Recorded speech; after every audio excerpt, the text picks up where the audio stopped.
The air in the Emmerdale Valley is thick with a grief so heavy it feels like a physical weight. But beneath the sorrow for Nate Robinson, a dark, venomous secret is writhing, threatening to tear the community to shreds. Next week, at the heart of this emotional maelstrom, stands John Sugden, the man who holds the truth and the murder weapon, tasked with delivering the eulogy for the man he killed. The question hangs heavy in the funereal air. Will the immense pressure finally shatter his carefully constructed facade and force a confession from his guilt-ridden lips? All hopes for a dignified farewell for Nate are destined to be a distant dream. His funeral is set to become a battleground, a raw and painful turf war with the indomitable Dingles on one side and Nate's grieving, isolated widow, Tracy, on the other. It's a tinderbox of raw emotion, ready to ignite with the slightest spark. And then, like a ghost from a past steeped in pain, Nate's mother, Kara, arrives.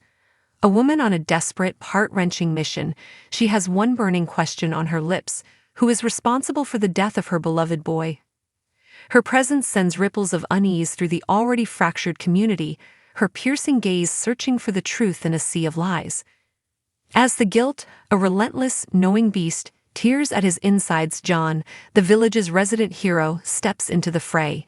He plays the peacemaker, his voice a deceptive calm in the storm, calling for a truce between the warring factions.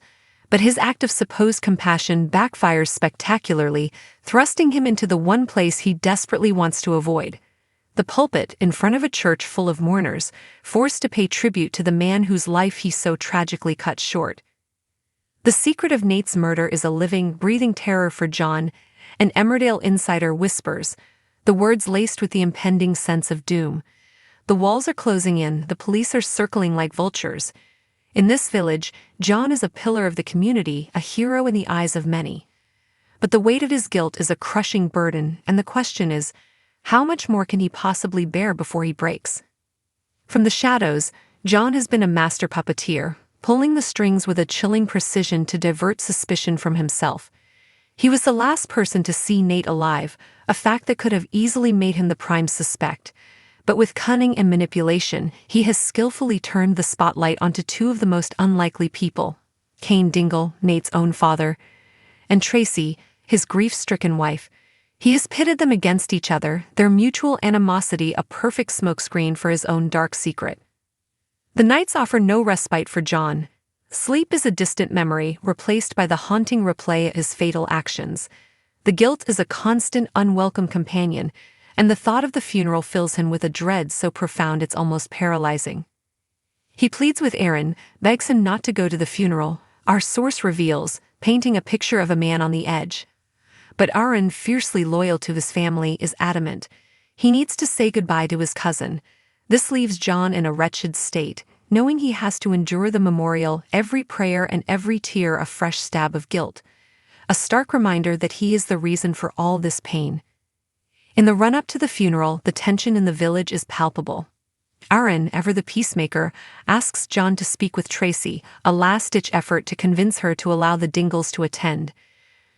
John has spent weeks cultivating a close bond with Tracy, a shoulder for her to cry on, a pillar of support in her darkest hours. But even his carefully crafted influence has its limits. Tracy remains resolute, her heart hardened by grief and suspicion. The funeral is a Dingle-free zone. The day before the funeral, a shocking development throws another grenade into the already volatile situation. Tracy learns she is the beneficiary of Nate's life insurance policy. This news, intended to provide some security for her and her daughter, instead becomes a weapon in the hands of those who already believe her to be a cold-blooded killer. For Cain, it's the final damning piece of the puzzle. The Dingles, in their own raucous, grief-stricken way, gather in the woolpack to pay their own tribute to Nate, our source explains. But Cain's grief is a raging inferno. His eulogy for his son quickly morphs into a furious tirade against Tracy. In his mind, she is the villain, the Black Widow who murdered his son for money. Nothing and no one can sway him from this conviction. Caleb, ever the voice of reason, manages to momentarily calm his brother's volcanic temper. But just as a fragile peace seems possible, Kara walks in. She is met with the sight of Cain, the father of her dead son, seemingly sharing a laugh with his family. Her fury is a palpable force, and she unleashes confrontation is a prelude to an even bigger explosion. Sam, in a moment of ill-timed gossip, drops the bombshell about Tracy's inheritance. The news lands like a lit match in a room full of gasoline. Kane's grief and suspicion erupt into an uncontrollable rage. He is now more convinced than ever of Tracy's guilt, and he makes a chilling vow. He will be at the funeral, and there's not a single thing she can do to stop him. The day of the funeral arrives, a gray, somber day that mirrors the mood of the village. In their respective homes, Kane, Tracy, and John are each trapped in their own private hell, dreading the hours to come. Outside the church, Tracy's anxiety skyrockets as she spots D.S. Walsh, a silent, watchful presence, a clear indicator that she is still very much a suspect in the eyes of the law. The weight of the village's judgment is a heavy cross to bear. As the hearse makes its slow, solemn journey along Main Street, the Dingles arrive, a formidable, united front. The inevitable clash with Tracy and her supporters is instantaneous. The sacred ground of the churchyard becomes a battlefield of bitter accusations and venomous words. The air crackles with a toxic mix of grief and hatred. John, his nerves shredded, his composure hanging by a thread, can't bear the ugliness of the scene.